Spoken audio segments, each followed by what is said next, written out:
Uranio naturalak 3 isotopo mota ditu. Uranio 238, uranio 235 eta uranio 234. Uranio natural gramo bakoitzaren 189,28, uranio 238 da. 0,071, uranio 255. Eta 0,005, uranio 234.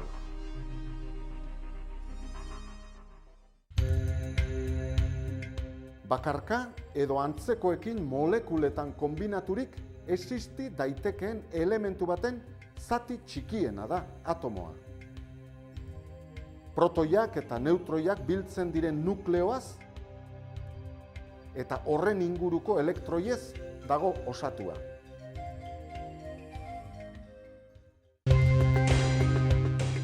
Fisioaren eragilea, neutroia, protoia, alfa partikula edo gamma erradiazioa izan daiteke eta prozesua hitz gutxitan honelakoxea da. Delako partikula edo erradiazioak nukleo astuna jo, honek xurgatu eta eratzen den egitura berria ezegonkorra izaki, tamaina bertsuko 2 zatitan banatzen da.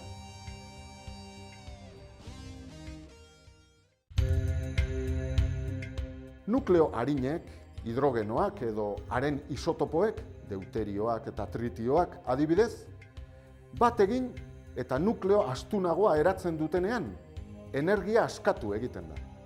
Izan ere, nukleo berriaren masa jatorrizko nukleoen masen batura baino txikiagoa da, eta kendura energia bihurtzen da.